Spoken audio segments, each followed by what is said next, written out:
Welcome to Danu right here on Hi TV, your luxury channel. Today I'm speaking to this beautiful lady called Sadé. I got it right. Sadé. I can never get it right. It's Sadé. For some odd reason, there is no H in her name, correct? There's no H in my So name. why are you forcing me to say an H for no reason? Because I want to make people's lives difficult. Difficult, for sure, that's true. Definitely, I have lost some weight. You might not be able to see it because I'm seated next to her. Otherwise, I'm actually quite thin.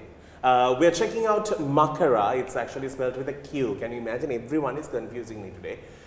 This is a brand new place. It has been around for a few months. It's an ideal spot if you're someone who's working in Colombo, like heart of Colombo, like, you know, the busy Fortish kind of area, like right next to Dutch Hospital. You're struggling to find a place to like sit and chill and still work and be cool. This is an ideal place to come in. Like they have plug points in every nook and corner. That's like something you can never find. Like you have a phone and you don't have a plug point. That's like the curse of all lives. They have that sorted here. We have covered it so the ambience look nice. Now you can see. You can't. I don't think so. Anyway, so let's speak about you. What's happening these days? Now, last time when she was on a show with me, we spoke about the whole Miss World. I think you have won this title at a crucial time. Just like our reigning president, you have a very hard job in your hand. Yeah. Are people writing to you from other countries, the other contestants saying, are you alive? Actually, I have been, like a lot of other contestants have reached out. And during this time, I think I have also received a lot of DMs from people as well that are asking me to reach out, try and make a lot of awareness on the current issues in Sri Lanka and stuff, which I think is wonderful that I'm given a platform where I can help my people in some way. So it is, so far it's been quite the journey. I mean, in the last couple of months, I think it's safe to say a lot has happened, like not only with myself, but I think in the country as well. That is true. Like getting here was truly a new experience, but it's a smooth sail when you say you are coming to Makara, but yet you see a lot of barricades to get here, and it's kind of sad that we have reversed back in time. How old were you when the war ended? I must have been around 10 or 8 or 9, something like that. Close to my age. Yeah, at that time. just wanted to say that. Yeah, but the show is going to air a day before the celebrations for this year. I really don't know what's to happen. Anyway, so tell me, as somebody who is reigning with a title and also who has represented this country, if you were put on that big stage once again to represent Sri Lanka and to talk about Sri Lanka, what would you say? Well, I would try to, you know, a lot of people have a lot of misconceptions about Sri Lanka. At the moment as well, like, I feel like the media is not portraying the situation here in Sri Lanka fairly. And you do hear a lot about that. International media, you know, there's a lot of people saying, you know, that, you know, media kind of portrays it the way they want to. And I think what I would do is I would clear the air and just say, listen, Sri Lanka is a beautiful country. The people here are wonderful. They are so hospitable. It's a beautiful culture, and I would encourage more tourists to come. I mean, recently some of my Miss World sisters were telling me that they want to come down with their families for summer, and they were asking me, well, is it safe? Can I come? Like, and I was like, look, it's so safe here. People will look out for you. They'll look after you. And I just said, you know, trust me, come over here, you won't regret it. You know? Actually, people are safe. There is no problem with tourists traveling. I think that was a bad rumor that went around. Yeah, exactly. Especially considering the fact that there is the whole protest area. But it is. I think the world has taken it as. I'm sure there will be papers written on this protest once in history, or the fact that it's the only protest that does not block the road. They still allow traffic to go, which is an amazing experience, which has been noted even by the international media, or the fact that it's one of the most peaceful protests, which is refreshing to see. Have people, you know, there was this wave online, people who are kind of noted were asked, why aren't you at the protest, why aren't you holding a placard, why, and personal attacks were thrown at them. You would have seen it. Were you caught into that mix? So I did receive a lot of messages. Are you really? Messages, so a lot of people were kind of like, look, you're not publicizing it on media, I don't see you at the protest, like you're not posting pictures. And I always just simply say, look, it's not about going there and holding a flag for 5 minutes and then coming home. Yes, there are people who I know who took a cab just to take a picture and go back. It's about like what you do and how you like go there, and you stay there and you fight, and you don't need to publicize it on media if you're there or not. And also, it doesn't always need to mean that you have to be at the Aragalia site. Exactly. Yeah, exactly. So during that time, like, I mean, I know how I support it, and I have seen the wonderful work here that the people are doing, but I just don't publicize it on media because I don't see how it, like, you know. How did you reply to all of them? Or? I didn't, because like for me it's like people will try and find fault even if the response is quite diplomatic.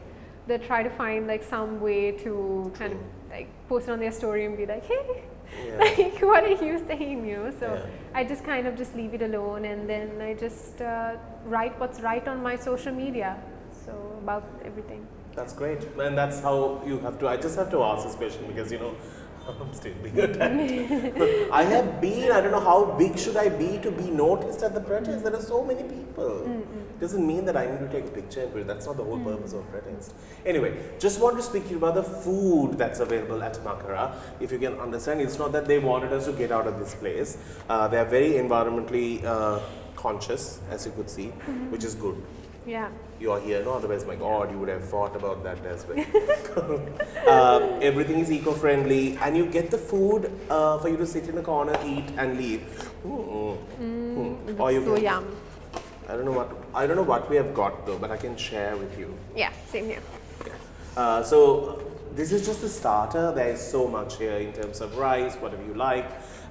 They have all types of nice, cool coffee for you to try as well, which we'll talk more about when we do come back. Do stick around. It's Danu on Fire.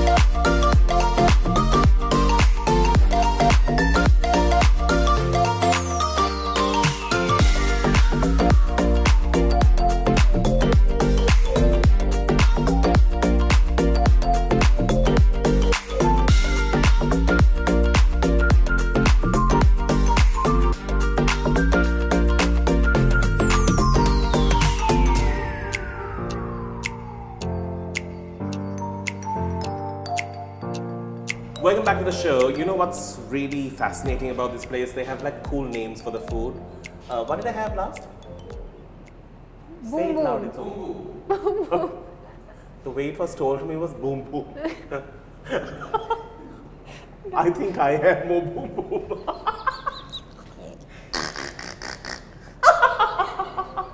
Okay. Anyway, if you're wondering what this is the Makara ambassador. See the people who get paid. Do you have an ambassadorship? No. Exactly. Even I don't have one. This thing is getting paid. Oh wait, I do have an ambassador. Ah, there you go. Fine. All right. So I'm having the ruby tart. I really don't know why they gave me the word tart in it. 5-spice curry prawn with noodles is this. That's for us to share. What do you have? I have the pow pow chicken with greens, and oh my God, it looks so yummy.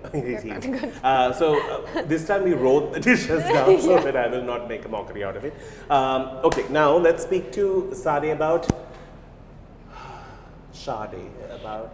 who has ever got it right. No one. Yeah. Sometimes my parents like it's a hit or miss with them too. Some days it's Sadé, some days Sadé. What did we name this child again? It depends on if like the mood as well. Yeah. If it's angry, Sadé. You know. The ch is long gone. Long gone. Yeah. They're like Poshwen Yeah. Now let's speak about you as a kid. Were you notorious? You know, a lot of like my sister. Because these innocent looking faces are the dangerous ones. No, but like what my sister always used to say was that, I don't know whether she said it in a mean way or not, but she said, look, you were a really bad kid, but you got away with it because of your smile. And like, that's what she always used to say. Maybe that's Like, true. It was like a hidden naughtiness. Right, right. So with her, You might be it's the like, wicked ones who might like pinch the baby and be like, oh, I'm so sorry, Papa. what happened? Yeah, one of those. I think you're one of those. Yeah. For those who are watching and who may not know, she represented Sri Lanka for Miss World, and she was a nominee, and that wasn't a pageant because we were all wearing masks and it was hard to choose a beauty queen. Just imagine tragedy if you remove the mask and see. So Put it back on. Yeah, that's right. So we didn't have that issue with her. They saw her and they were like, this is fine. We thought both, she looks perfect. How did this news come to you in terms of being nominated to represent? I think Do you feel you had it easy? Well, not really, because I didn't receive like a lot of training. It was sort of like, okay, I went in for the interviews, they met me, and then a couple of weeks later, it's like my life just changed overnight. Yeah. And I had to readjust because I had just been planning to move to Japan for my higher studies. Oh, really? Yeah, so it was like almost as if, okay, working out with the uni, I have to stay back, I have to do this now. So there was a lot of like, I think a whole new sort of balance that I had to impose in my life. And But I did think you ever that's think you were like the beauty queen material? you know what, like it was something I always wanted to do because not for the reasons like, I feel like for the charity work mainly. Okay. Because I love the idea of like, what a lot of people don't realize is that a lot of these beauty pageants, they do a lot for, if you win something, they do a lot for your country. Like in terms of charity, they come here, they promote tourism.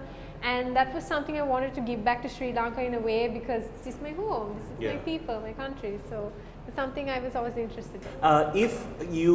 If you have pushed your studies back in Japan, what's your plan currently? Are you going to Japan? Yes, so I pushed it back for What are you some like time. getting into? So I've been studying international relations for the past 1.5 to 2 years now. We need that, International relations, like politics and Yeah, political we have studies. like really like strained international. You know that people, when we call any call abroad now, they're cutting it. They're like, they're like, so that's why like nobody wants like answer even my calls now. No, I'm just saying. Yeah. Continue. When I call Danu, it doesn't pick up. No, that both of us are local. No, we have nothing to give or get. Yeah, that's true. Yeah, that's true. This might be our last meal. Yeah, I never. Yes, let's eat all three. While it lasts. Yeah. So tell. Yeah, so I pushed it back quite a bit, and now I'm hoping to go to Japan next month to continue my higher studies. And I'll be traveling back and forth here, have a lot of projects upcoming here in Sri Lanka, so I'll be based in Japan and here. And after I'm done with my degree, hopefully I'll come back here and start practicing international relations because I don't want to be part of the brain drain. Because there's a massive brain drain I know. going on in the country right now. So I don't want to be... There's a petrol queue, there's a diesel queue, there's a visa queue. I know. Those are the 3 queues. Gas. Sorry. Yeah, gas as well. That's also super- there. It's just a tragic time. Anyway, I wanted to ask you, tell me about you at home and home life. Well, home life. Your mom, dad, like people don't know so much. So I think I have a relatively normal life. I would say I wake up early morning. Because of the time difference, I start my day quite early because around 7 I start lectures. And then it goes on to around 3. This is in Japan. It's on Japanese time. Right. So I do it online at the moment, and relatively that's it. I take my dogs for walks every day. I do those sort of things. But I would say I have a relatively quite an ordinary, normal home life. Like Are you like the anyone else. girly type who runs to the salon always? God, I need to have my lashes on point, my eyebrows on point. You know what? I actually, before the Miss World thing, a lot of people were telling me like, oh, you have to get your nails done, you have to get your eyelashes done. And then I did it and I realized it wasn't for me because my natural lashes fell off. And then, while I was in Puerto Rico, a nail fell off and I was running around with like 4 nails, no 5th nail. So then I realized that I probably could never be that girl, like the really... You can always paste it. Anyways, we need to get into a break. We'll see you on the other side. Do stick around. It's Danu on Fire.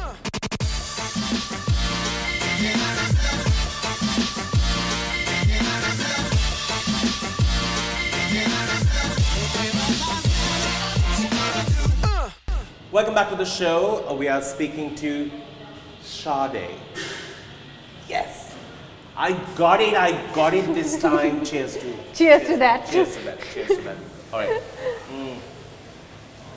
We are having churros. We already started eating it, so they're making another one. Yeah. It's that, right? That's Yeah. what the noise is all about. Yeah. That sounds like a churro. Yeah, that sounds more like churros going on in there. Churro telda.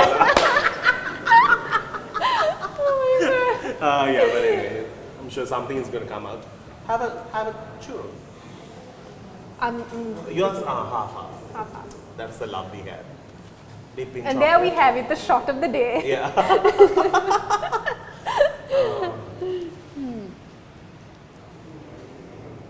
Okay. So,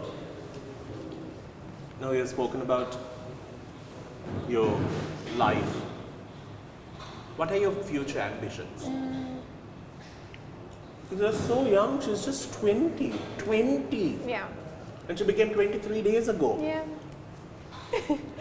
So I think I always knew that I want to do something for Sri Lanka, which is why I went down the stream of international relations.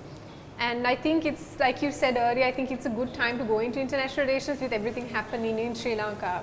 You need you need youth with political ideas that have good political ideas for the future.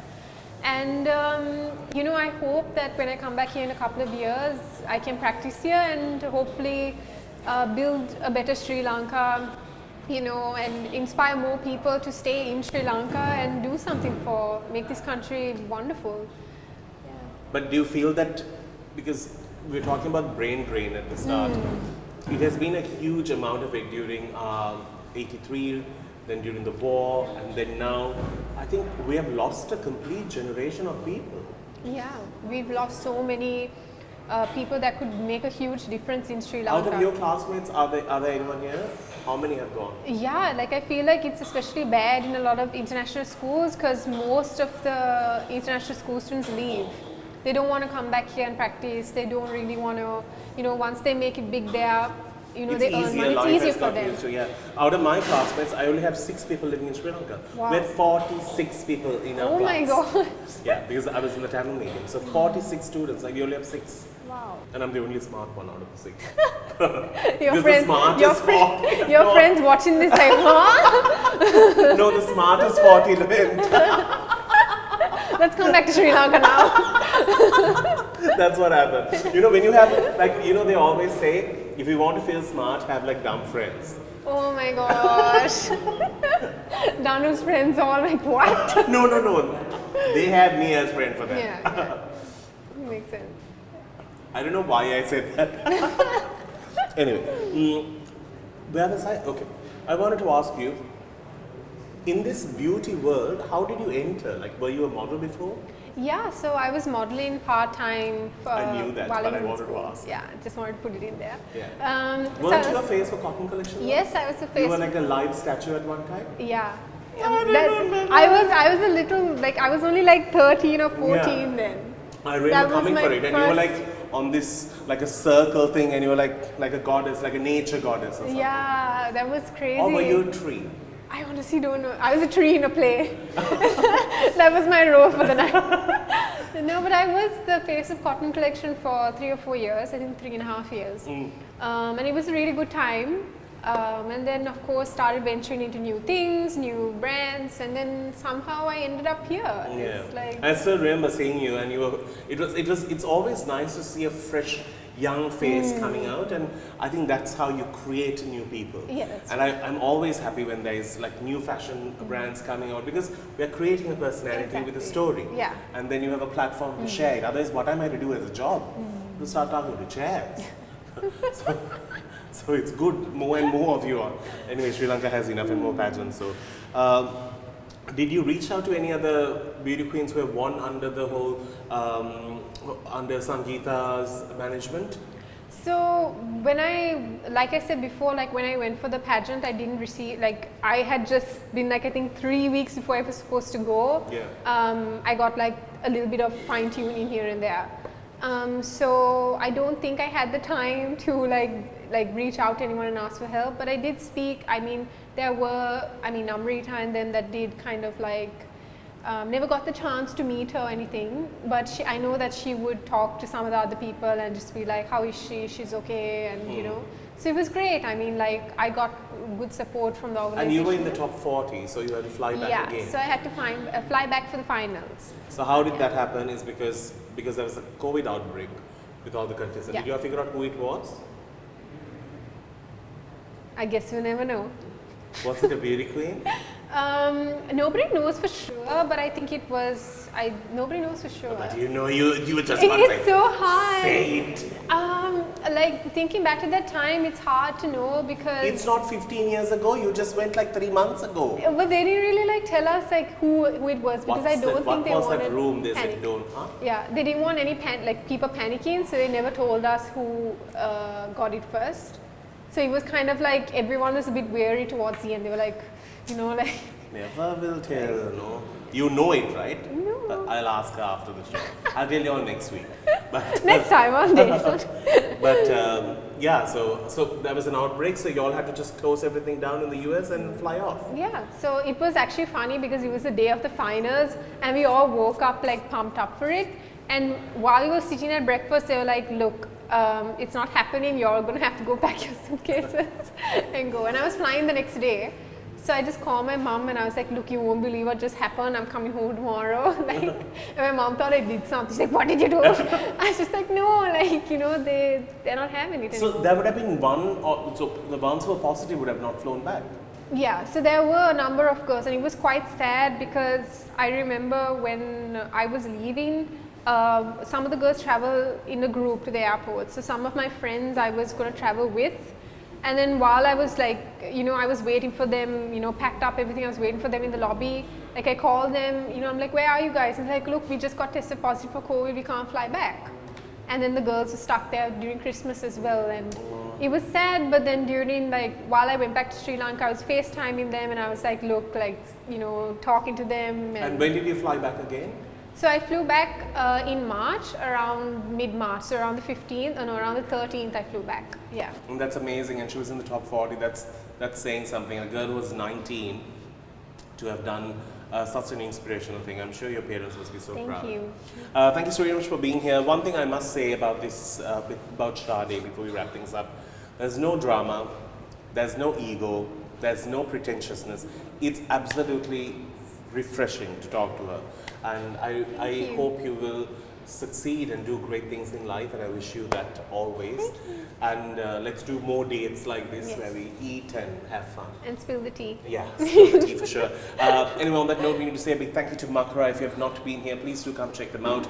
If you're close by working, you want some free time to just work, have a nice cup of coffee, enjoy a quick meal, it's an ideal place.